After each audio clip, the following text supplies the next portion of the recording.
Let me know when Doug Giffen's there, Biffy. I don't know if he's coming in or calling in. I can't remember. Okay, very good. Thank you. Did you have a chance to take a look at the view meters in the other room yet?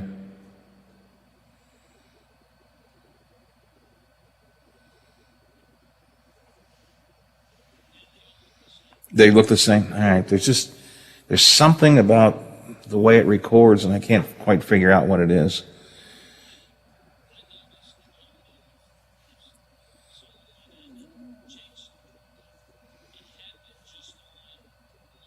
Yeah.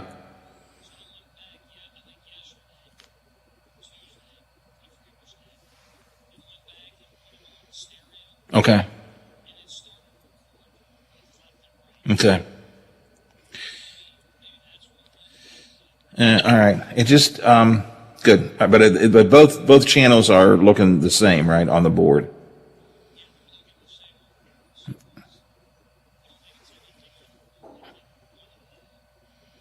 It's got to be a setting of some kind. Okay. All right.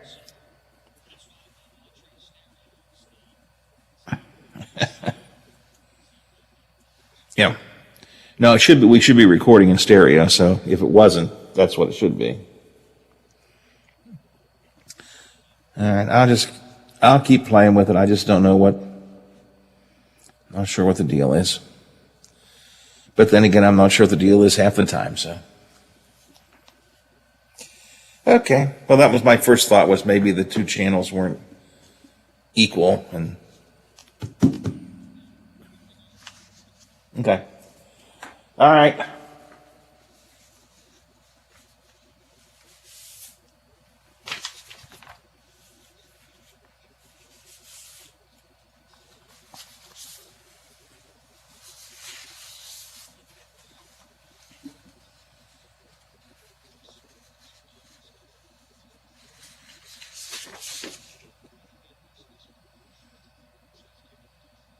Of being a strong, reliable dealership. Be certain. Choose Doan Ford. Online at DoanFord.com. I'm not buying till I check Doan Ford. Hello, everyone. From the Watchdog, I'm the Storm Tracker, Darnell Foster, with a look at your local weather forecast for your Thursday. Mostly cloudy skies with scattered showers and storms likely at times. The daytime high of 83. Mostly cloudy overnight, temperatures down to 61. You'll see clouds, limited sunshine for your Friday. A few stray showers and storms with temperatures in the upper 70s. Have yourself a great day, everyone. From the Watchdog, I'm Darnell Foster. The views and opinions expressed on the following program are not necessarily those of this station or its sponsors.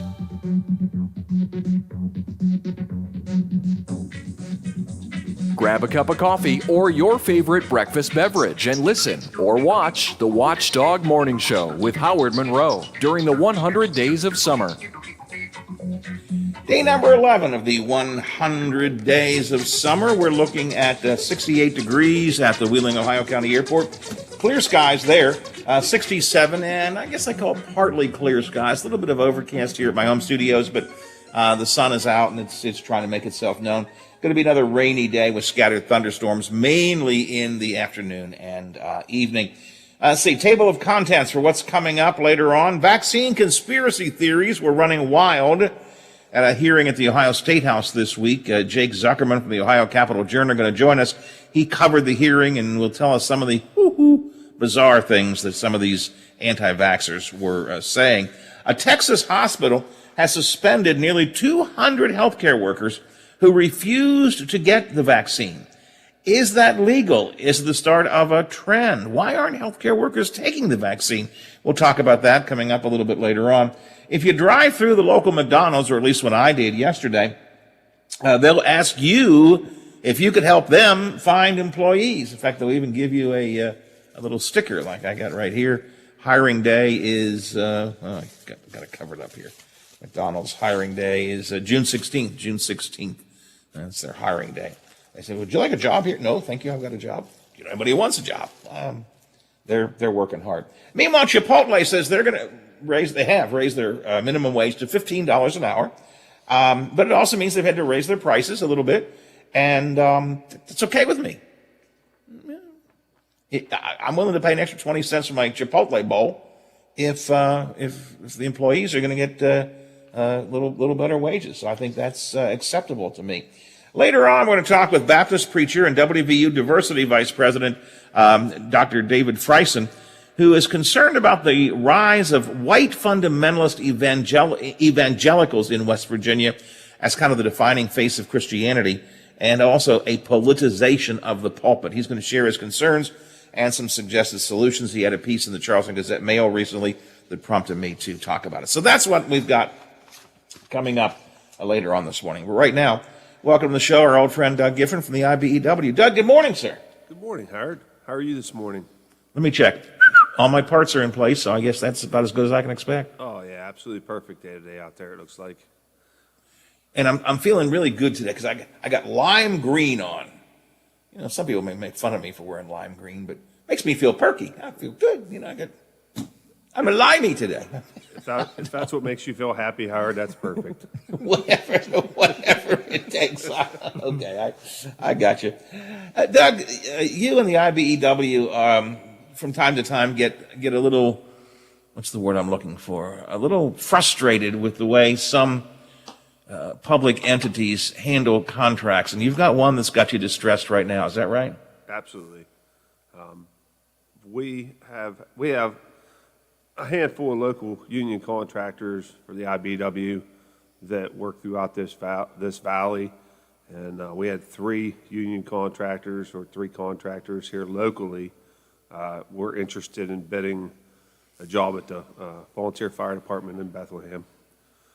So Bethlehem's decided a while ago they were going to build a new fire department, which I want to be right up front here. I have no problems with any volunteer firemen in this valley. And as a matter of fact, they need more recognition in what they do.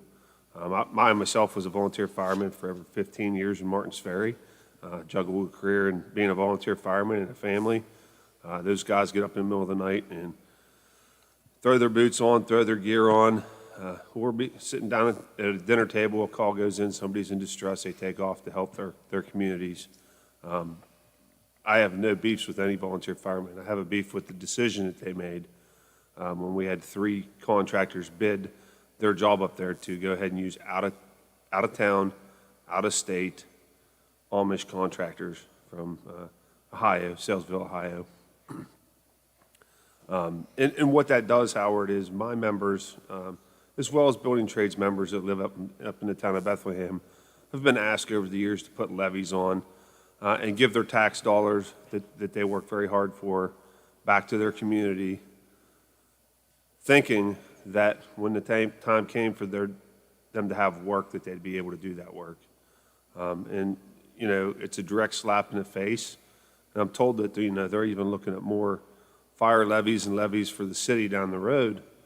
Right now, I've got 90-some guys off out of 270 out of my local. Wow. Some of those are traveling up to the cracker plant and putting 4 hours a day and traveling a 10-hour day. When they come back, they just don't have any time left for their families, or their communities. A lot of our members do give back to volunteer firemen, assistant baseball coaches, you know, do work for their neighbors and their churches, just to help out. And you turn around and, you know, have something like this happen. It's kind of sickening to see a building like that being built without your tax dollars going to somebody else instead of, you know, people in your community. Yeah, in a minute I want to talk about, you know, lost tax dollars and stuff. Let me just talk about process here for a second. So the IBEW contracts with a general contractor, or, I mean, I guess I'm trying to focus on where the beef is. Is it with the general contractor, or is it with the Village of Bethlehem, or is it with both? So the Board of Trustees for the fire department, which I'm told includes the mayor up there, actually bid this specific job out, and then turn around and give it to the low bidder that was I'm told a few $1,000s under our local contractors here in this valley and our local workers. And so the IBW's members work for our contractors on the side of NECA, and National Contractors Association, and those contractors go out and bid these jobs, you know, as tight as they can. They sharpen their pencils up, they bid them, they look at the man hours, they look at the materials, the increase in material costs, or anything that might come up in the time that they're doing that project. And they have to sit down and figure all those hours out and put out a hard number in which they can make 5% or something of that nature on a contract that they put out. And usually our contractors are subcontractors to the general, but not to be confusing, the city of Bethlehem decided to go with out of town, out of state, Amish contractor from out of this area. All right, that's just, I was trying to get that. Now, correct me if I'm wrong, and I may well be, so do correct me. Public entities in West Virginia have an ability to, you don't have to take the lowest bid, it's lowest and best. And don't they have a little give room for local contractors versus out of the area contractors, or am I wrong about that? You can actually, in your bid specifications, to bid something, say, hey, we want 50% of the workforce to be from this area. You can put any stipulation in there you want. You could put in there that you want certified apprenticeship programs to do your work and train and skilled people from this local area. They did none of that. And that's what's frustrating, Howard. So when my members call and say, hey, do you have a job? Do we have any jobs coming up? I have to tell them no. And, a project like that, yeah, we're not going to get 40 or 50 guys on a project that's that big. But usually the electrical, I'm give and take probably 10% of whatever the general contract is. Mm-hmm. So you're looking at a $120,000 job for the electrical on a project like that. And when you take $120,000, you've probably got 2 or 3 guys on that job for, 6 to 8 weeks on and off. That's still that guy not leaving this area, spending travel time. It's frustrating for that member to be paying those taxes knowing that they did the wrong thing and still be traveling out of this area to do work. So, yeah. And I guess we should point out to the listener, it's not just the IBEW member that suffers because they don't get the work, but some of the tax dollars go out of the area too, right? Absolutely. And that was one of the things we brought up very early on was the tax dollars that you leave in your area and go back to the worker in your area are usually spent 2 to 3 times, again, in local restaurants, food, where somebody would buy materials to do a job for their house. Any local business is eligible for that money when it stays in the area. Once that tax dollar leaves this area, it's gone. It's not coming back. How big a disparity was there, do you know, between, well, I guess it really, you're one step removed from that. I'm just trying to figure out how much money Bethlehem felt they would be saving by using the Amish contractors versus local contractors. And that may be a little bit, the issue may be bigger than what you're just talking about. I don't know if you know that information or not. No, I don't know that information. Usually if our contractors, general or subcontractors get beat, Howard, you're talking less than maybe an 8 to 5% margin, just depending. And some of that stuff is, because we buy our material, most of our contractors buy our material here locally in Wheeling. It supports Gray Bar or ECS or, the local Lowe's. And some of those prices are a little higher around here than they are in other areas.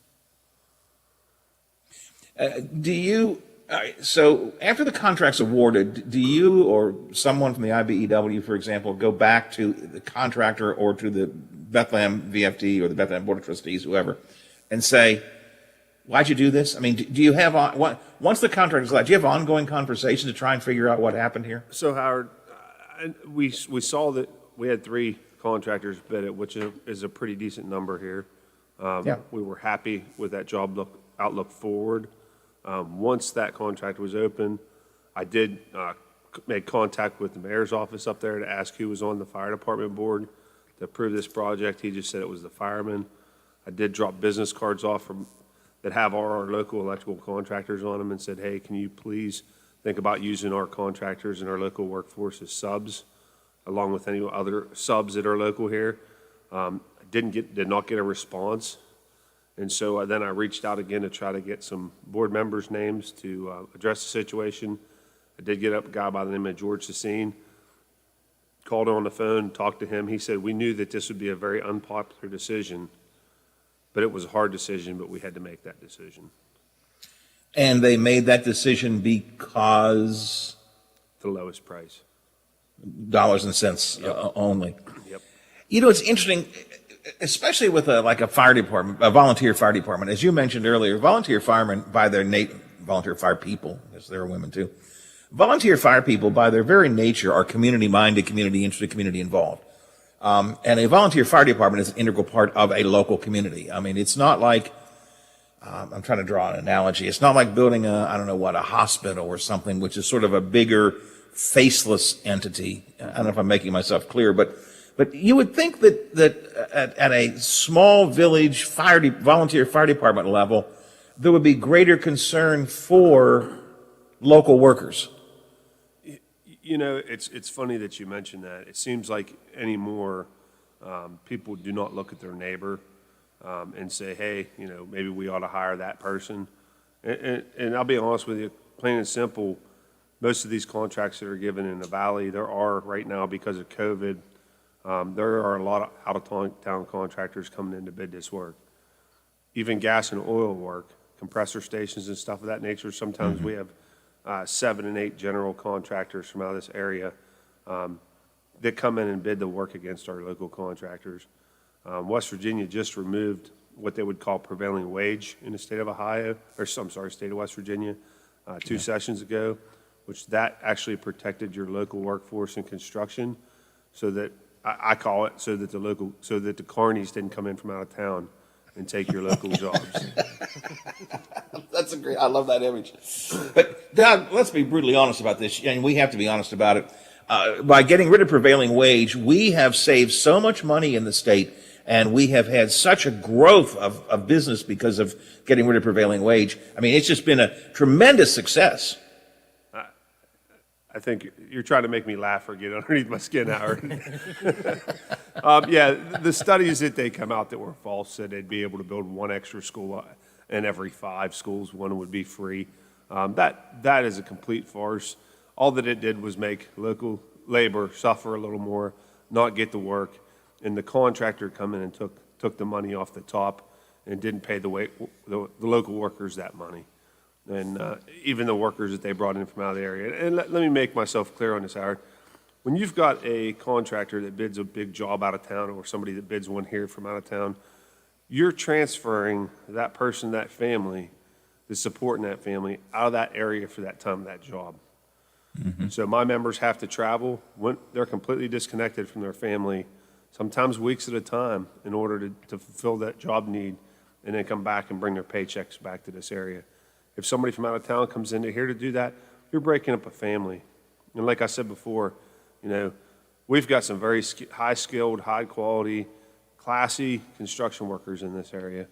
And then you turn around and you're actually saying, hey, a few dollars less lets you bring in somebody from out of town that they don't even care about that building that they pass when they're driving down that street most of the time. I can tell you my kids are probably sick of me here and saying, hey, I worked at that building, I worked at this building, I worked at the one down the street when I drive down the street. You know, showing pride in what you do and knowing that that building's going to be there for years and years and years to come is what it's all about in my mind. I get a great kick out of hearing kids talk about, you know, my granddad did that building, or, you know, my uncle was involved in that. I mean, it becomes you're right, it's a real source of pride. And I was trying to either rile you up or make you laugh, because the first 2 things the Republican majority did when they took over in the legislature, first 2 things, was to eliminate right to work and eliminate prevailing wage, or to bring in right to work, actually, and eliminate prevailing wage, with the promise that this was going to be the panacea, this was going to bring them all in. And even Governor Justice this past year had to admit, what did we get for it? 0. And what did the governor say? We go to the window, we press our nose to the window and look outside, nobody's coming. So I was just trying to get you riled up, but I know you were. We were made promises. We were, don't you, this is going to be so good for it. And now we have the history. Now we know what we knew going in, what smart people knew going in. It ain't going to work. Yeah, the studies that came out before when they passed the law, and the studies that showed, you know, 3 years later, are night and day. And you know, we actually, the construction trades, Upper High Valley Building Construction Trades, had people in Charleston trying to explain that to them. It fell on deaf ears. The state AFL-CIO stepped in. They went to bat for us, you know. It was a bull session down there, and it basically wanted to take the wages off the local workers in the state, oppress the wages, so that I believe that the oil and gas companies could come in with their out-of-state workers and manipulate the system. They just removed our construction electrician licenses in the state of West Virginia. They took away the apprentice classification on those licenses, and they made it so that one journeyman can run a crew of men. And the reason they did that was so that one worker from out of state they can bring in from these out of state companies and be certified as a journeyman wireman, take the test either in their own state or in the state of West Virginia, and be certified to run that project. I can tell you, in years past, we always had apprentices that were going to school, had at least 2 years of school, take that apprentice license test. They always passed it with about a 95% rate. They always passed it. They were able to go on jobs and see problems either on blueprints or in an existing building in order to do that job efficiently and say, hey, look, I know this print says this. I know this building's like this. Hey, we need to make a correction here and work that situation out right there in that spot in that moment. And that saves time and money for the owner of those buildings and businesses. So, yeah. So the Bethlehem Fire Department, Volunteer Fire Department building is going to be built. So the Amish construction companies are going to do it. IBEW and other locals, I guess, are not really involved in it. What's the next step? And I'm not really talking about doing anything about Bethlehem, but I guess it's just continuing to be vigilant to try to get entities like the VFD or the villages and cities and towns to be more aware of and to give greater consideration to contracts going to local businesses, right? Absolutely, Howard. And I guess a way that people don't see our business as, there's a couple things here. We probably have 4,500 construction workers in the upper Ohio Valley building trades that are extremely active right now. When I say active, they're out actively seeking work or doing work.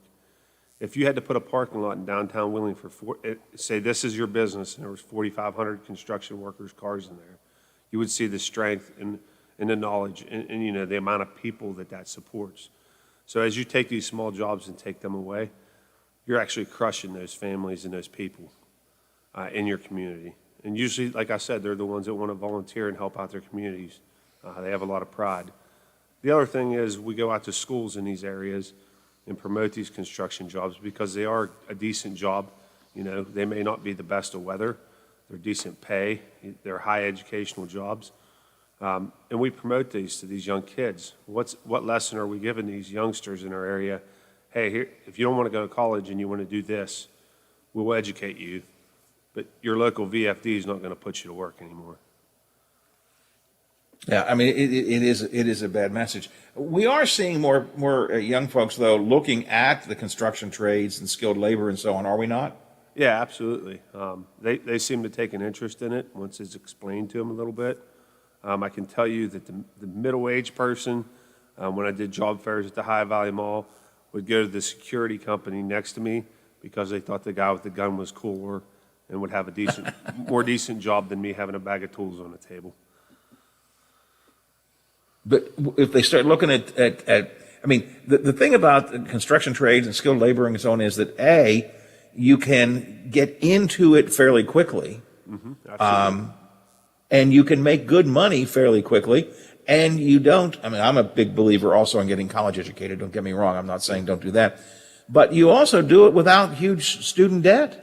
Right, so when we offer the jobs to the high school students or anybody that comes in and applies to the IBEW, we explain to them that it's a 5-year apprenticeship program. They're going to work 40 hours a week and get paid for those 40 hours a week. We supply the teachers and all the educational materials. We hand them out through the classroom and through the year. We supply all that to them. There's no cost of debt whatsoever for their education, and they just need to go to work and come to school. 5 years it's not an easy program. You're taking a lot of your life and dedicating it to that program, but at the end of it, you finish with a very good rate of pay and a high education and a skill that you can take anywhere in the country and do the electrical work that's required for building and maintenance. Doug, it's always good talking to you. I appreciate your bringing this particular issue to our attention, and we should talk more often about some of these bigger issues that are out there because sadly in West Virginia, I don't think they're going to go away anytime soon. And, you freeloaders out there are causing way too much trouble. We got to Yeah, Howard, we're a bunch of freeloaders, and Yeah, that's what Robert Karn said. The freeloaders up there. Yeah, exactly. I do believe that West Virginians have value, family value, and a support for their community, and that's all we're asking for here. Doug, appreciate your time this morning. I have to move on, but let's not be strangers. We'll talk again sometime soon, all right? Hey, thank you very much, sir. Appreciate it, Howard. Appreciate it. Doug Giffen from the IBEW this morning. A little concern they have with a particular contract over in Bethlehem. 8:32, 28 till the hour here on the Watchdog Morning Show. Ooh, boy, I tell you what, this Ohio House hearing on vaccines, anti-vaccines, was a doozy. Jake Zuckerman from the Ohio Capitol Journal was covering it, and he's going to join us for a few minutes to tell us a bit about some of the crazy stuff that he heard. That's coming up on the Watchdog Morning Show. But first, we'll check some news, we'll check some sports, and then the conversation continues here. Watchdog Morning Show, WKKX and WVLY. The WTRF Channel 7 News Update is brought to you by Thomas Auto Centers, Mall Road, St. Clairsville. Get the best deal at Thomas Auto Centers. Now it's time for your local.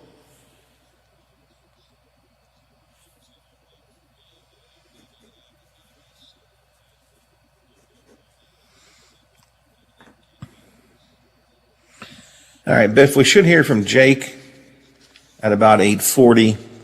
I did tell him if he got caught up in hearings today and he couldn't make it, that was okay. So, again, I won't say anything until I know he's on the line, but he should be at 8:40.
Alrighty, thank you very much.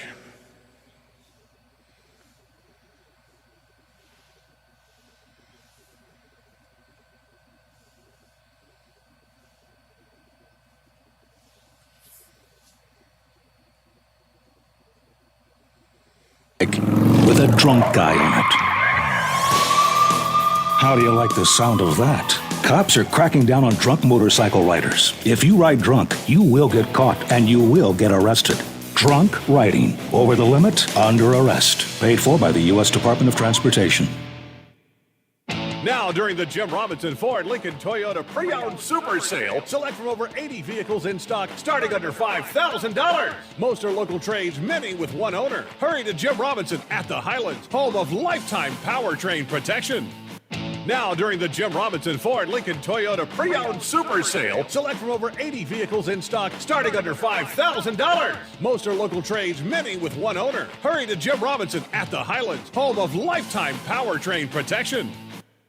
Plumbers and Steam Fitters Local 83 want to thank the owners and contractors of the Ohio Valley for using their locally trained workers to help build for the future. Local 83 helps design, fabricate, and build the gas infrastructure for the oil and gas industry here in the Ohio Valley. Plumbers and Steam Fitters Local 83 is 300 members strong and growing. They also do residential, commercial, and industrial work on both sides of the river. For more information, call Plumbers and Steam Fitters Local 83 at 304-233-4445.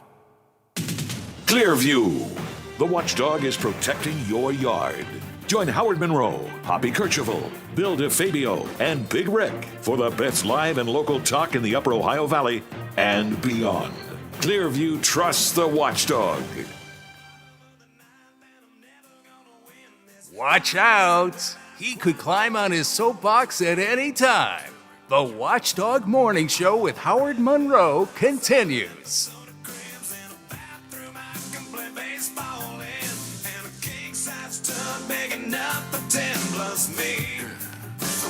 It's 8:40, 22 of the hour here on the Watchdog Morning Show. 71. Temperature keeps rising. 71 degrees, clear skies at the Wheeling, Ohio County Airport. 72 and sunny here at my home studio in the Elm Grove section of Wheeling. 72 at the Robinson Auto Group Studios downtown Wheeling in the heart of the Ohio Valley. Enjoy the morning. We're going to have some sunshine and blue skies. Rain showers coming up later, and thunderstorms are possible in the afternoon and evening. Daytime high around 80. Put up some new podcasts on our podcast page at watchdognetwork.com last night. Matt Robeson, our political analyst, he and I talked about the Joe Manchin story and the origins of COVID yesterday. Tom Squidieri, our national correspondent, and I talked about some of the same things. That's up. Wheeling Councilman Dave Palmer is wanting to see a tighter fireworks ordinance in the city of Wheeling. He and I talked about it this week. You can check that out. Joe Severino from the Gazette-Mail in Charleston was trying to track down what does Governor Justice do all day. Really had a hard time finding out.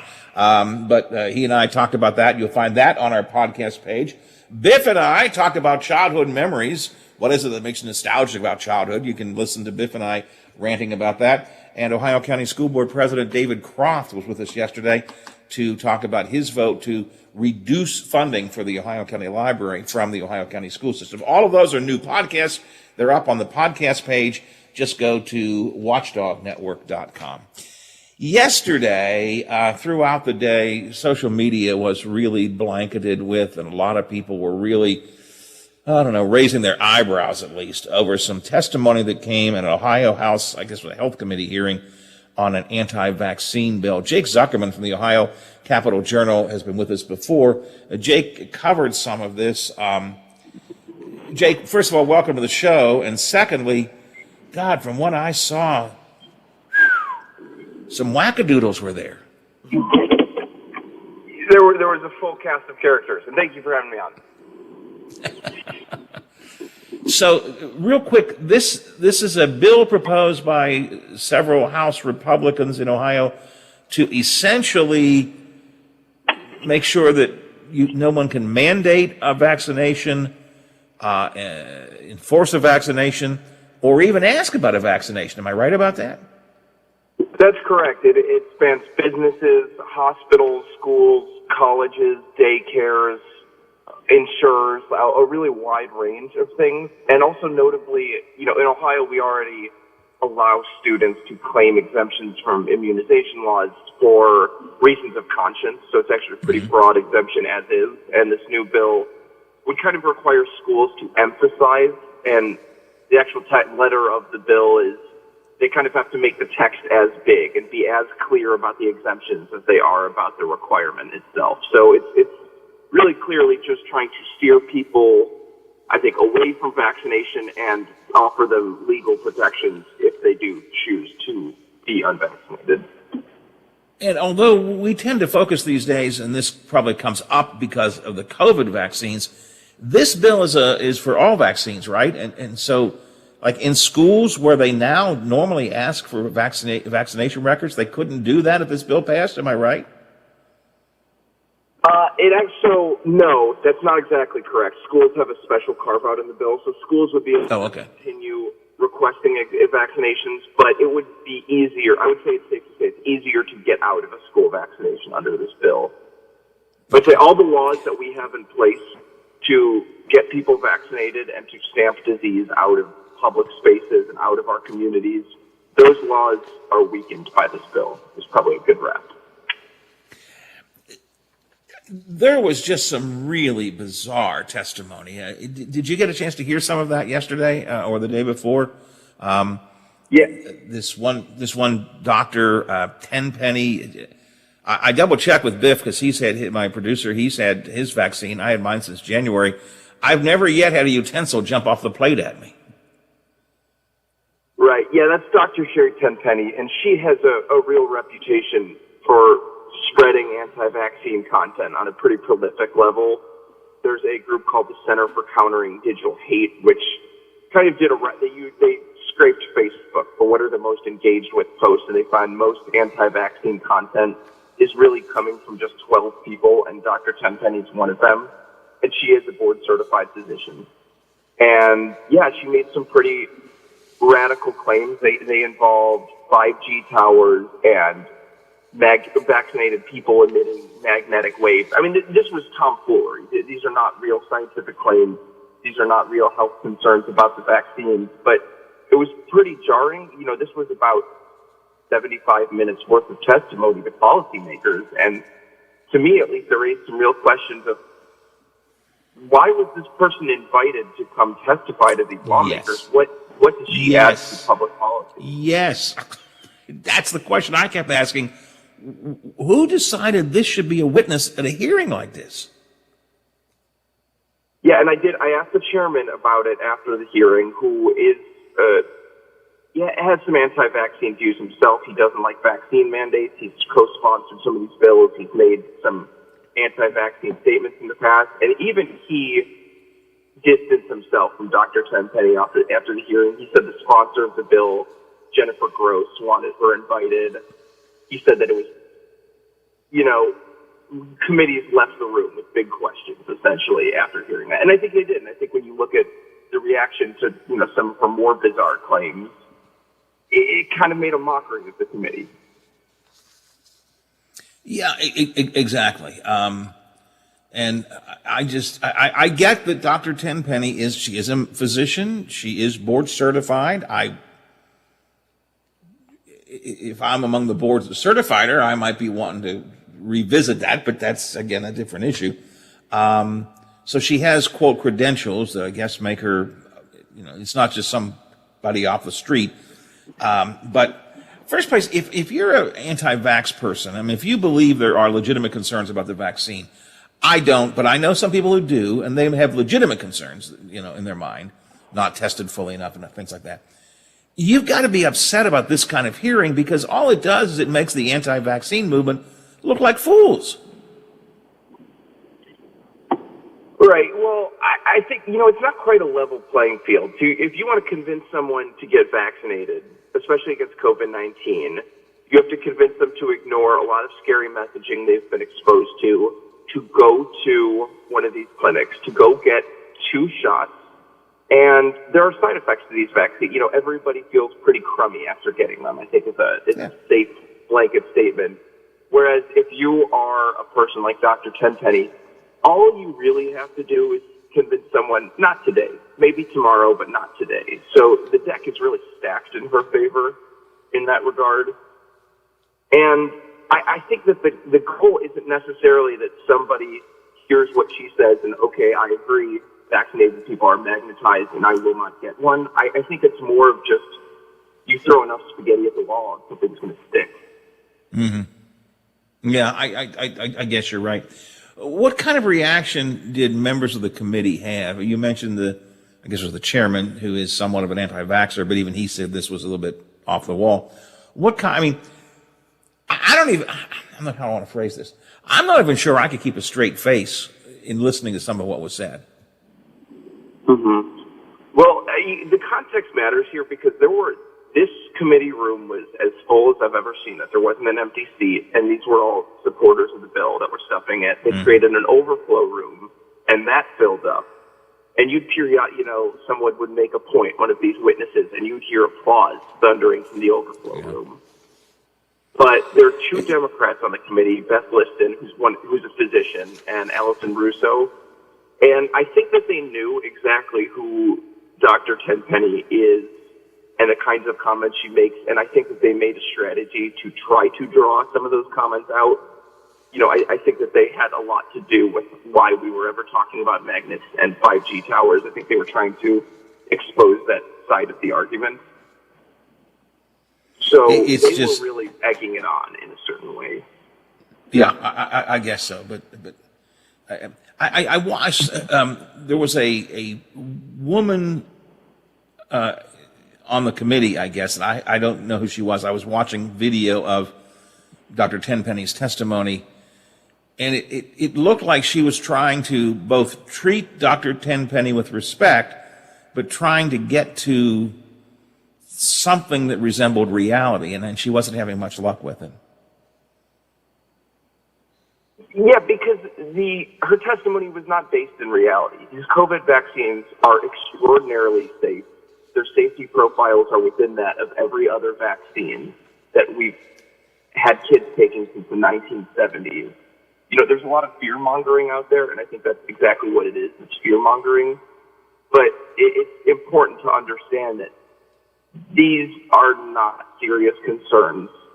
I don't understand the motivations of people who raise them and wouldn't presume to, but we have to acknowledge that there's absolutely no reason to believe that the bulk of what Dr. Tenpenny was suggesting is at all accurate or has any evidence to support it. I thought it was interesting. I mean, obviously, when you're talking about vaccines, it's a scientific issue. It's a medical issue, public health issue, scientific issue. And yet, in your article in the Ohio Capital Journal, the sponsor of the bill, Representative Gross, said it's not a scientific bill. It's a liberty bill, freedom bill. I forget what she called it, but it's not a scientific bill. Yeah, it's a freedom bill. No, it's a scientific bill. I mean, you're trying to mandate ignoring science. It's a scientific bill in my mind. Yeah, I mean that's the sales pitch. But vaccines, I know they're not drugs, and vaccine people get very upset when you call them drugs. But they're pharmaceutical products. Yeah, they're created by experts. They're evaluated by experts. They're monitored continually by experts. You can put lipstick on a pig any way you want, but yes, this is a scientific issue. It's a question of health and science. Jake, have you been vaccinated? I have been vaccinated. And have utensils jumped off the plate at you at any time since that moment? I have no reason to believe I was magnetized. I felt crappy for maybe a day afterwards. You weren't like, cutting a piece of pizza with a fork or something and it just jumped up and went on your forehead nothing like that's happened to you? Nothing like that has happened to me. I'm just double checking. I guess I shouldn't make so much fun of this, but I'm telling you, I watched some of this stuff yesterday. I followed a lot of the online conversation about it. It's just, it's bizarre, it's weird, it's pathetic, it's sad, and I think it's frightening that there are people out there advocating these kinds of things that have absolutely zero basis in fact. And I guess that's That's the world we're in. Hey, Jake, I know you've got another meeting to go to, so I don't want to keep you any longer. I really appreciate your squeezing us in here for a few minutes this morning, because I just thought this was a story that we needed to at least take a little bit of time to talk about. Appreciate your help today. I know we'll be talking again soon sometime. Yep, thanks for having me on, Howard. All right, thanks a lot. Jake Zuckerman from the Ohio Capitol Journal. He's got a 9 o'clock hearing. He's also going to, so I promised I'd get him in, get him out. Biff, it's just unbelievable, the stuff that you're hearing. Yeah, I mean, you almost got to be wondering, are we really hearing what these people are actually saying? And it's just, you shake your head.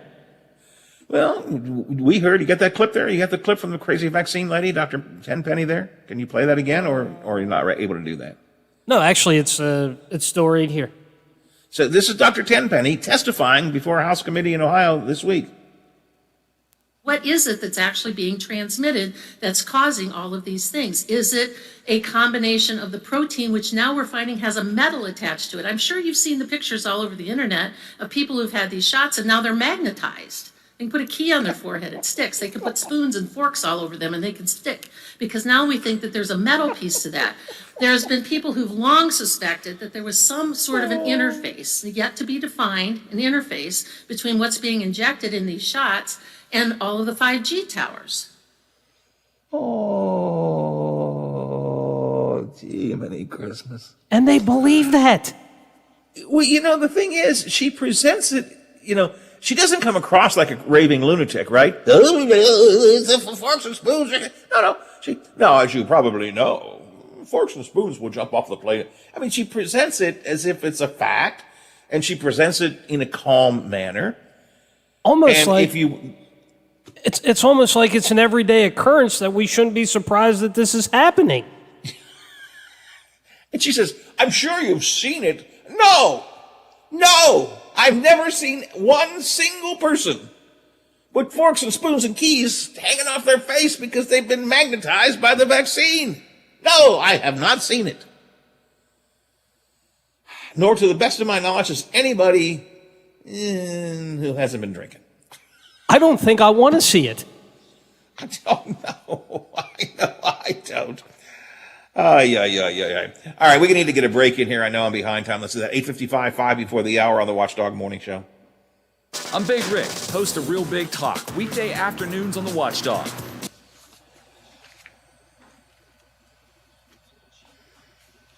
Okay, that's good.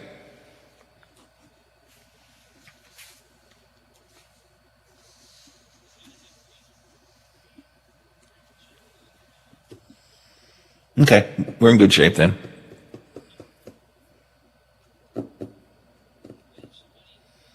Yeah, David Freisen.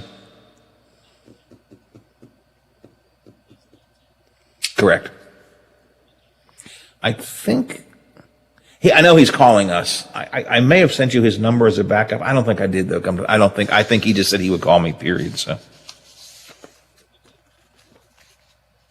Local 188 out of Wheeling, representing licensed, bonded, and insured roofers for all residential and commercial projects. That's Roofers Union Local 188, wishing you a safe and healthy summer. Attorney Tom McIntyre. Life. It may knock you down, but you don't have to stay that way. I'm Tom McIntyre. I'm a bankruptcy attorney, and I'm here to help you. Give us a call, and we'll send you a copy of my free book, When Bad Things Happen to Good People. It's an interesting read, and it'll explain bankruptcy to you like no other book does. Give us a call. We're here to help. Call Thomas E. McIntyre and Associates at 304-232-8600. Allow us to help put you back on the road to financial success. Follow us on Facebook for the latest news, show updates, podcasts, alerts, and live video streams from the Valley's only network dedicated to local, community-driven talk radio, The Watchdog. If you miss a part of the show or want to listen again, you can find conversations, interviews, and rants on our podcasts at Apple Podcasts or on WatchdogNetwork.com. This is the Watchdog Morning Show with Howard Monroe. Just a reminder, the annual spaghetti dinner for the Catholic Charities Neighborhood Center is coming up this Sunday. It's from noon to 5 at the Catholic Charities Neighborhood Center on 18th Street. It is still, because of COVID concerns, not going to be a go in and sit down the way it used to be, but they will bring your spaghetti dinner out to your car. And all the good spaghetti stuff. We had spaghetti for dinner the other night, and it was good. You know, Biffy, somehow, it's like so many other things. Spaghetti at a spaghetti dinner always somehow tastes better than spaghetti you make at home. I've noticed that as well. Yeah, I don't know what it is, but it just seems like it's just better. Maybe it's the old anything's better when somebody else makes it. I don't know, but you know, my wife does a great job. We had a great little spaghetti, just a spaghetti and meatball dinner the other night. But I'm looking forward to the annual spaghetti dinner coming up this Sunday, June 13th, noon to 5, Catholic Charities Neighborhood Center on 18th Street in Wheeling. It'll be a curbside pickup version of the annual fundraiser. The money they make, of course, supports the vital programs and services provided by the Catholic Charities Neighborhood Center. So plan for lunch or dinner or both at the Catholic Charities Neighborhood Center on Sunday, noon to 5. Get yourself a nice spaghetti meal and help an extremely important part of the East Wheeling neighborhood. Next hour, David Freisen joins us. So you may have heard him on Hoppy's show a few times. He is a Baptist minister. He also is vice president of diversity at WVU. And he says it is time for, shall I say, left-leaning Christians to stand up and speak out against the conservative evangelical fundamentalist movement that has come to define Christianity in West Virginia. We will talk about that coming up with Freisen in the next hour of the show. And I got some other things I want to get into. We got a really busy hour yet to go. Still plenty of good stuff. Stick around. I know I will. I hope Biff does, because if he does, I'm in deep trouble. Hopefully you will as well. It's 9 o'clock.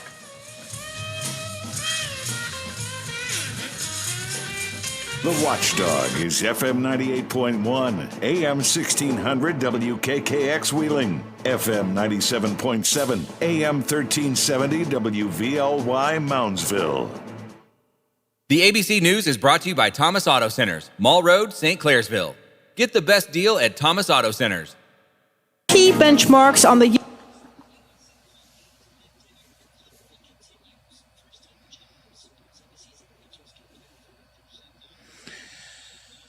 Okay, Biffy, I'm going to step out for a minute, get some more coffee. Nancy went somewhere, so I got to make my own. Oh, boy. I guess it's just a Keurig. I guess I can do that.